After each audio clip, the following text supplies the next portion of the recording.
Let's kick off with a stock of the day that I've chosen because it's in the news. Thought I'd look at online homewares retailer Temple Webster. A bit of a favourite here of the call over the last 18 months or so.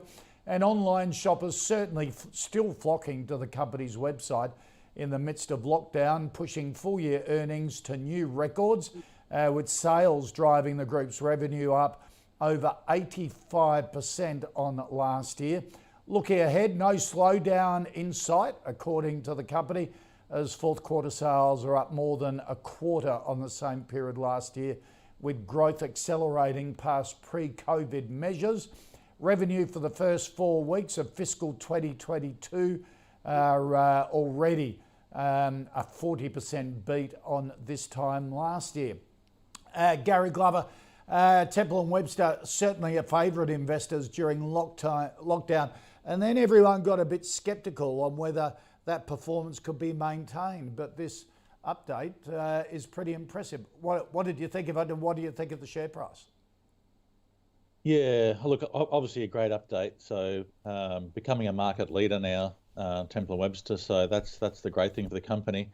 I think it's actually that the numbers are probably slightly above the highest estimates, so that's obviously pretty good as well. Obviously, much better than most people expected, but even better than in some of the most bullish forecasts there. So, looks pretty good for Temple Webster. The only issue here is the price you're going to pay for it. So, when you get good stocks, they're not really cheap all the time. So, I think if you look at those numbers there and factor in roughly 16-17 cents earnings per share, you're getting up around 65-70 times earnings. So I see most analysts looking at next year, the earnings being lower than this year. So I know everyone's going to have to probably move the earnings estimates up here, but I can still see across the board here in 22, most analysts aren't seeing this success kick on. So obviously expecting once things open up that the online space won't be as strong, and that extra spend won't be there. So that'll be the most interesting aspect there. But looking at the technical picture there, it's had a pretty good day today. I think the all-time high is around $14 there. Just looking at the chart and volume price action there, I think it's probably going to go and retest that high, maybe go up towards $15-16 here.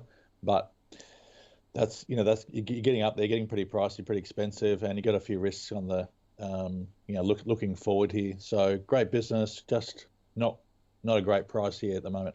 Okay, Howard, what do you think of Temple Webster and the result? Yeah, look, a great result. But one thing that really concerned me looking at their two announcements, their presentation and their announcement, is it didn't actually tell us what profit they made. It said what EBITDA they made. Then I burrowed through and looked further, and I eventually found EBIT. But shareholders don't share in revenue, they don't share in EBITDA, and they don't share in EBIT.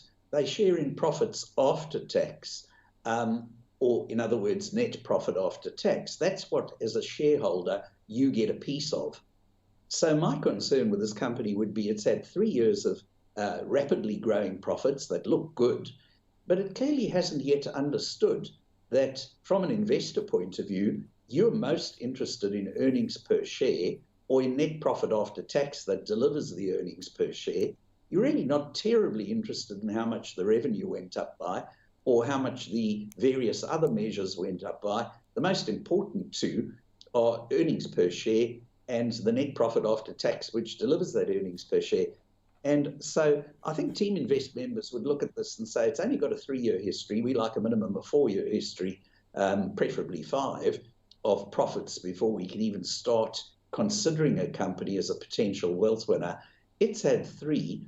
Are management focused enough on bottom line profits that we would be comfortable to start looking at it as a potential wealth winner? And looking at the 2 announcements, I'd say no, they're not.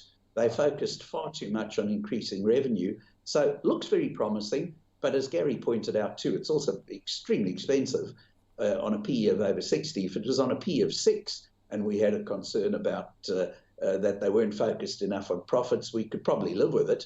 But on a PE of 60, you look at it and you say, I'll rather wait another year Let's see if they start understanding their focus on profits a bit better. And then I'll also have 4 years worth of history. I'll be able to judge management better, and then I can make a decision. So no for me, but it certainly looks very encouraging.